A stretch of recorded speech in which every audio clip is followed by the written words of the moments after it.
Ahora sí, vamos a saludar con nuestro primer invitado, el licenciado Orlando Pérez, periodista y escritor. ¿Cómo está, Orlando? Un gusto tenerlo aquí en este espacio nuevamente en Ecuador en directo. Bienvenido, ¿me escucha? Sí, perfectamente. Gracias por la invitación, Jaime. Gracias a ti, Orlando, por aceptarla. A ver, Orlando, bueno, este tema de los Pandora Papers, pues, sigue dando mucho que hablar, pues, para muchos medios no es de importancia, para otros sí, como los medios digitales, los pocos medios digitales que siempre estamos dando cobertura a toda la información que se genera, no solamente lo que pasa en el gobierno, sino lo que pasa fuera del gobierno. Te pregunto a ti, desde el punto de vista periodístico, Orlando, ¿cómo ves el tratamiento que se le ha dado a la información de parte de los comunicadores? Mira, hay dos elementos ahí. Lo uno es que estas revelaciones para el Ecuador no constituyen tal, es decir, no son tan reveladoras, porque en el año 2017 ya se había dicho por parte de algunos medios que iniciaron con el reportaje de Página 12.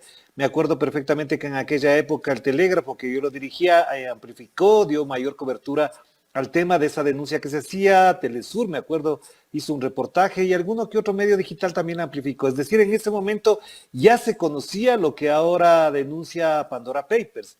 Y eso me parece que además nos lleva a pensar por qué en ese momento los medios que ahora se destacan por supuestamente darle énfasis al asunto no tomaron en cuenta algo que constituía, tenía como base una realidad.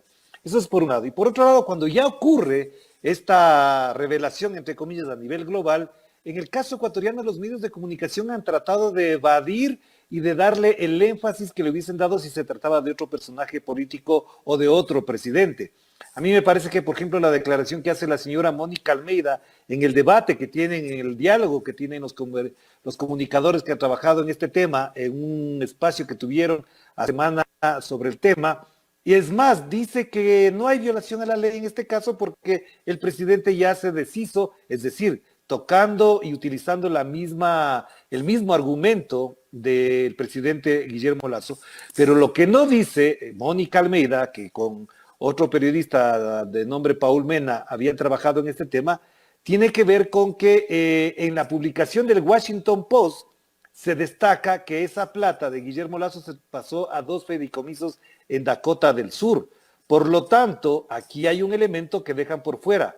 ¿Cómo se deshizo? ¿Dónde está esa plata? ¿Y de qué manera esto conlleva responsabilidades de orden ético, legal, moral y hasta de orden penal? Entonces me parece que ahí los medios han fracasado. Y por último, quizás lo conversaremos más adelante, me parece que la carta de esta madrugada del presidente Guillermo Lasso enfatiza el tema. ¿Por qué no han publicado todo? Y cuando le reclama a Guillermo Lasso, no habla precisamente de lo que él quiere que se publique, sino de efectivamente lo que no se ha publicado para darle énfasis al tema. O sea, el presidente de la República está un poco disgustado tal vez porque no le consultaron o tenía que poner el titular que podía llevar el caso de los Pandora Papers. Mira, Jaime, la carta del presidente Guillermo Lasso, a ver, yo podría pensar en dos escenarios al respecto. Uno, es una carta que muestra una desesperación, que prueba una angustia de por qué se le está tratando de esa manera, y ahí además revela cosas que ya lo están comentando algunos expertos. Él incluso demuestra que está declarando impuestos sobre la base de algunos ingresos, pero en su patrimonio no precisamente coinciden los ingresos con lo que muestra. Entonces, ahí yo no me meto porque eso ya es de orden específico de los especialistas. Pero el primer tema, la desesperación. Segundo, le pide al universo prácticamente cómo enfocar, cómo hablar, qué poner, qué no poner. Y eso no está evidenciando al demócrata que mandó la primera ley de su gobierno, el mismo 25 de mayo, la ley de la libertad de expresión. Es decir, ¿por qué ahora no le gusta lo que hace el universo cuando él era partidario de decir que la prensa tiene toda la amplitud para publicar lo que, digamos en buen castellano, le venga en gana? Y un tercer elemento que me preocupa además, el diario El Universo no ha publicado todo, no ha dicho todo, es decir, le está reclamando porque no pone la versión oficial del tema. Pero El Universo no ha hablado de lo que mencionaba el tema de Dakota del Sur, no ha mencionado a quién le pertenecen y a nombre de quiénes están los fideicomisos, el Banco de Panamá. Tampoco ha señalado lo que algunos expertos incluso ni siquiera correístas ni nada por el estilo, han destacado en cuanto a los delitos que estarían cumpliéndose o que estarían cometiéndose en función de esta revelación. Y un elemento adicional, ha dado énfasis, por ejemplo, a todo el debate público que ha girado alrededor del grado ético que tiene una responsabilidad como la del presidente de la República, formar todo lo que tiene, todo lo que cuenta en su patrimonio. No, pues no lo ha hecho. Entonces, yo no sé por qué razón el presidente se agarra, como se dice vulgarmente ahora, con el universo y no destapa otro espacio de análisis, de entrevistas con los demás medios de comunicación. Ni siquiera su ministra de gobierno el día de hoy, que estuvo en Teleamazonas, pudo explicar adecuadamente lo que señala ahí. Y ya sabemos cuál es la postura de Teleamazonas, es decir, muy concesivo el canal con ella y no profundiza en algo que queda todavía en el campo de la sospecha. Bueno, ¿y cómo ves la reacción de los medios internacionales? El caso de la BBC, que incluso ha hecho una crítica bastante fuerte a los medios de comunicación de acá del país.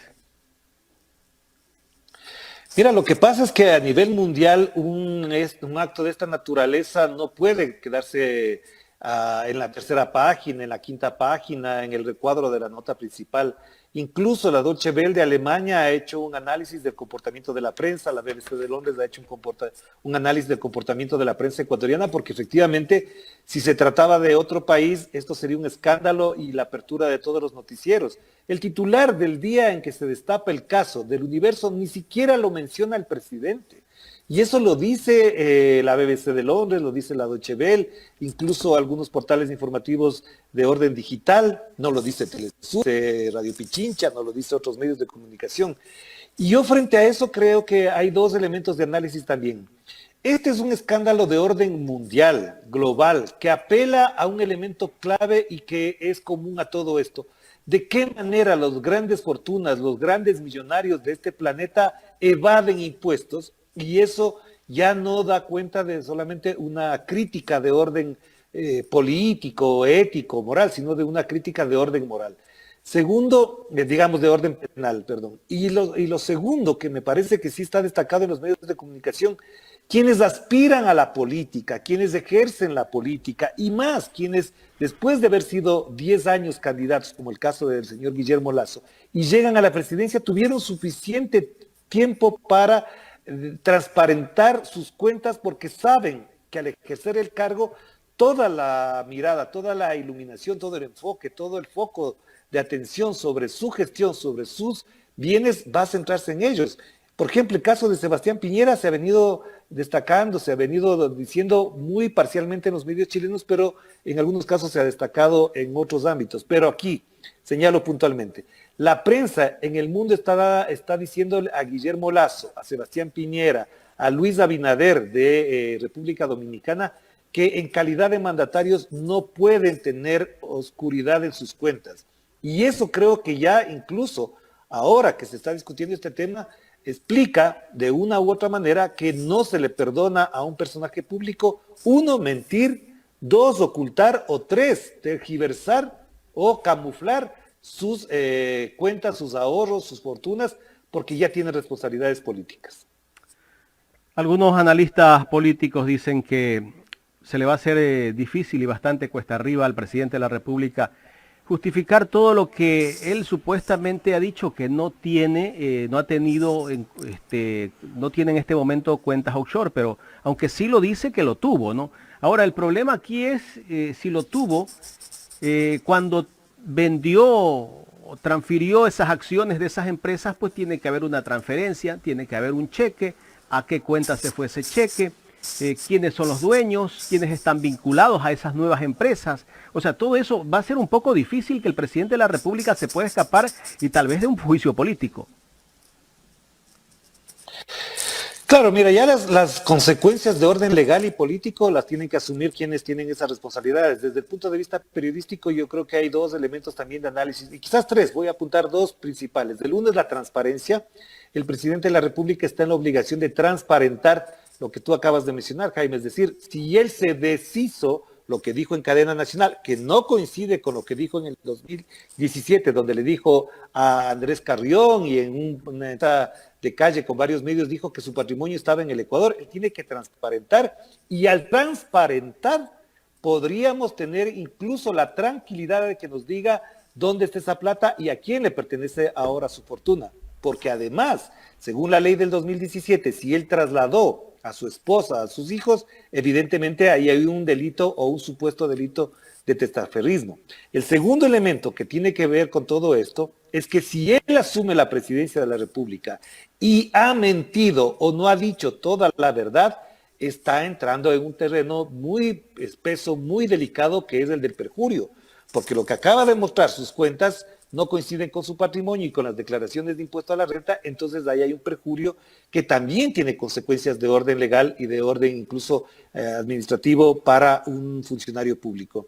Y el tercer elemento que me preocupa y que te quería mencionar, Jaime, que tiene que ver con que el acto, la acción, la respuesta, la reacción que ha tenido el presidente, algunos periodistas, el señor Villavicencio desde la Comisión de Fiscalización, es trasladar o tratar de cambiar el enfoque hacia otro lado. Señor Villavicencio, un acto descarado como profesional que dice ser del mismo, dice que ahora vamos a ver las cuentas offshore de Rafael Correa. Pues, ¿por qué no las pone? Y yo me pregunto, y le pregunta al señor Fernando Villavicencio si tiene todavía la talla de periodista. ¿Ustedes creen que la Corporación de Periodistas hubiese encontrado las cuentas de Rafael Correa, no lo hubiese publicado de inmediato? Las habría publicado prácticamente de inmediato, es decir, no se habría demorado un segundo en hacerlo. El Universo, lo primero que estaba buscando es que actores políticos del correísmo tenían cuentas offshore. Entonces no desviemos la atención, porque te digo de verdad, si hay responsabilidades con la primera magistratura del país, del primer mandatario, de quien tiene la representación del Estado, es sobre él que pesan, digamos, la responsabilidad de descargar las supuestas acusaciones, no acusaciones, sino las supuestas implicaciones que esto tiene. Entonces, me parece que ahí hay un análisis más de fondo que la sociedad ecuatoriana y la democracia ecuatoriana no puede dejar de lado. Debemos discutir estos temas.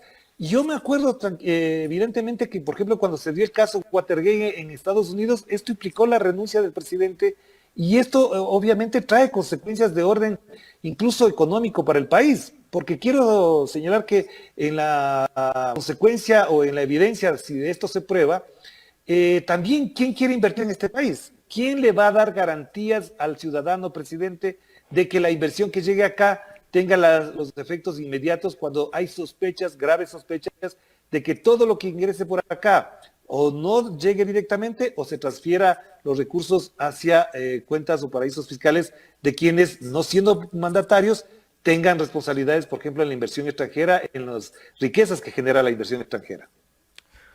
Orlando, ¿tú no crees que la palabra del presidente de la República está perdiendo credibilidad? Porque él como presidente de la República exige a los ecuatorianos que paguemos impuestos e invita a los inversionistas a que vengan a invertir al país. Sin embargo, el mal ejemplo lo está poniendo él. Él saca su dinero y se lo lleva a paraísos fiscales. Mira, yo creo que en este momento si haces una encuesta, y me han dicho, no sé si sea cierto, que ya hay encuestas donde la credibilidad del presidente está por debajo del 50%, considerando varios elementos, las derrotas que ha sufrido en la Asamblea al no aceptarle la terna para el Banco Central, el presupuesto del Estado y la propia ley de oportunidades, ya dice que algo está pasando. Segundo, algo muy grave, que es la crisis carcelaria, que en ningún país ha ocurrido en los últimos años una masacre, una matanza de esa dimensión. 119 muertos en un solo día, más de 239 en lo que va del año, y que no tiene una respuesta efectiva de quien dijo que resolvería los problemas en 100 minutos. Eso da cuenta de la credibilidad. Y tercero, imagínate el tema de los Pandora Papers que ya hemos analizado.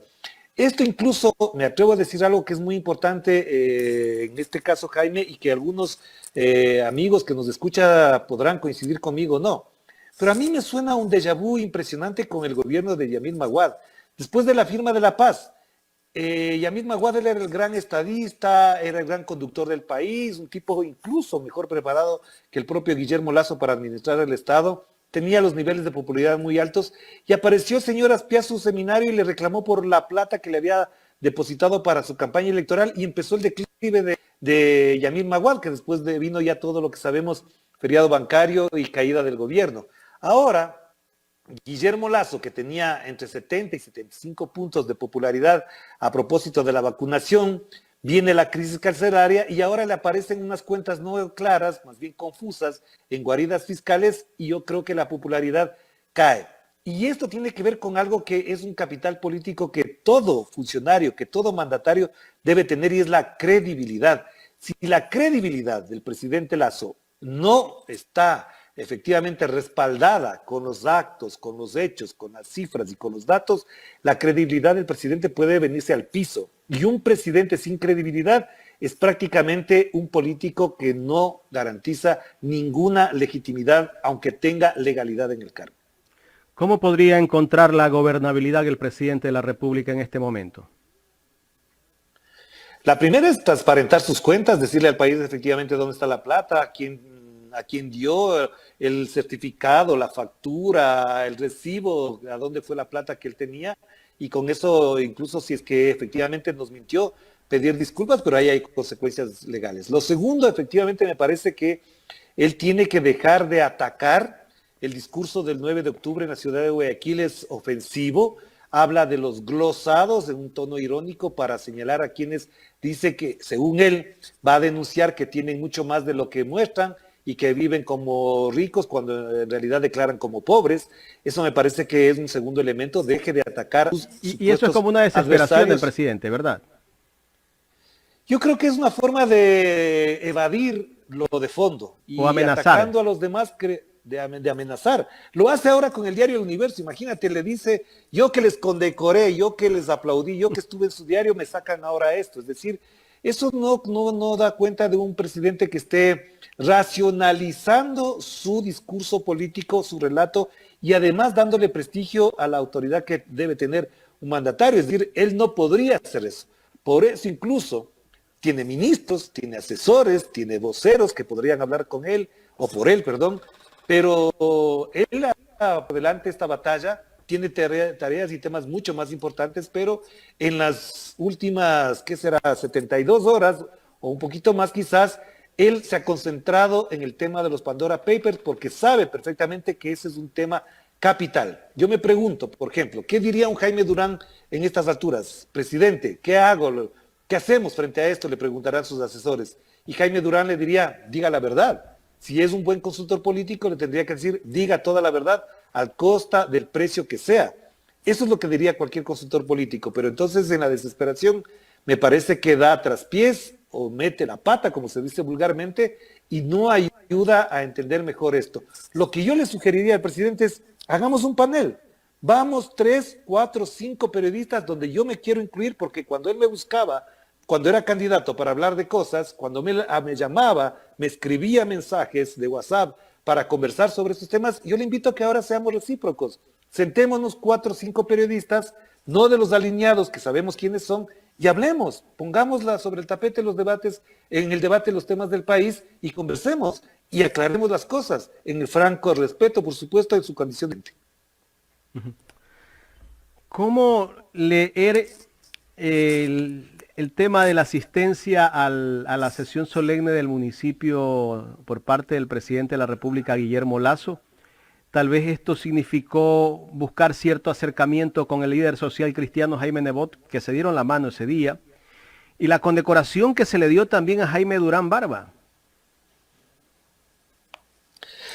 Mira, Jaime, a mí me parece que es muy simbólico lo ocurrido, porque no solamente que las dos figuras políticas, y sumaría, por supuesto, a Cynthia Viteri sin desconocer su autoridad política ahí, esas dos figuras concentraron el foco de la atención, pero la respuesta de quienes acompañaban a Cynthia Viteri y a Jaime Nebot fue determinante.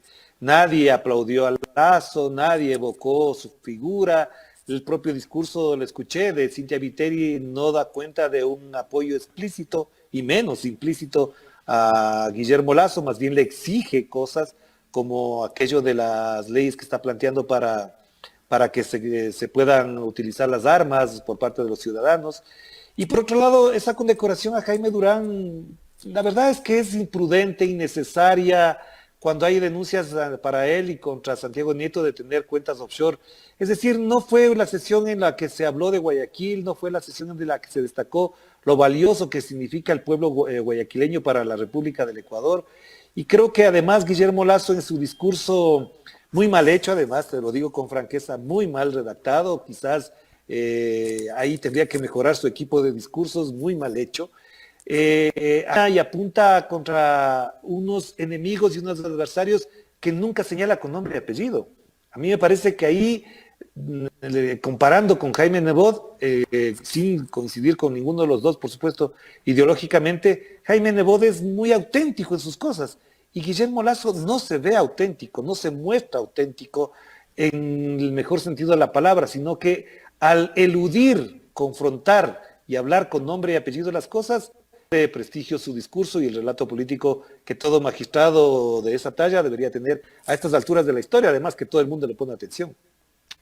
Finalmente, Orlando, en el tema, volviendo al tema de la Asamblea, ¿cómo ves tú esos acuerdos que tuvo en algún momento el presidente de la República, Guillermo Lasso, y Pachacutic? En este momento parece ser que el rompimiento que tiene el gobierno con Pachacutic es definitivo. Tanto así que vimos una pelea que tuvo Salvador Quispe y Fernando Villavicencio, donde Salvador Quispe le dice mamarracho, le dice a Fernando Villavicencio, porque Fernando Villavicencio prácticamente es un aliado, uno de los mejores aliados que tiene el presidente de la República, que al final de todo estamos viendo que lo está haciendo quedar mal al presidente de la República también. Mira, a mí me parece que la Asamblea Nacional se está reconfigurando y se reconfigura en dos ejes de acción. La una, efectivamente, no le queda más que fiscalizar temprano, muy temprano al gobierno de Lasso y particularmente al presidente Guillermo Lasso. Me parece que ese es el rol que cumple, no tiene otra función este rato. Segundo, no hay iniciativas legislativas que puedan ocupar la atención de la Asamblea. Es decir, ¿qué ley está abordando la Asamblea? ¿De qué está hablando el legislador tradicional, común y corriente, de leyes que puedan pensarse en una nueva etapa política del Ecuador? No nos olvidemos que estamos apenas a 4 meses de iniciado el gobierno y en la Asamblea no hay una sola ley que pueda entenderse que se está procesando adecuadamente en el Ecuador. No hay. Todas las demás son resoluciones, son acuerdos, son disputas, son fiscalización, que la señorita Bella Jiménez, etcétera. Es decir, la legislación no está porque efectivamente no hay actividad legislativa en función de proyectos de ley que nazcan primero de los legisladores, que son de la bancada del propio gobierno, y segundo del propio Ejecutivo, que dijo que tenía todo un andamiaje jurídico y constitucional para cambiar este país. No hay. Y ahí aparecen los personajes como el señor Villavicencio, que es el vocero del gobierno en la legislatura. Y ese personaje, en vez de darle una mano, le está acabando el prestigio que tenía hasta ahora el presidente Guillermo Lasso en cuanto a que hablaba con todos los bloques, que conversaba con todo el mundo. Entonces me parece a mí que esa reconfiguración además tiene un elemento que es muy importante, y con esto quiero cerrar, Jaime, porque además tengo que salir, tiene que ver con que ¿qué va a pasar con el bloque de la izquierda democrática? ¿Va a seguir siendo oficialista como se ha mostrado hasta ahora? ¿Qué va a pasar con esos independientes que juegan y se facturan de acuerdo a las circunstancias políticas? La votación de 105 legisladores a favor de pasarle la investigación a la Comisión de Garantías Constitucionales te dice un número muy simbólico. 105 legisladores podrían jugarse el todo por el todo en función de los momentos políticos que estamos viviendo en el Ecuador. Orlando, quiero agradecerte por haber aceptado este diálogo. Gracias, un abrazo. Aquí presto siempre para conversar y pensar en voz alta. Gracias a Orlando Pérez, periodista y escritor, y además conductor del programa político En Clave en Telesur.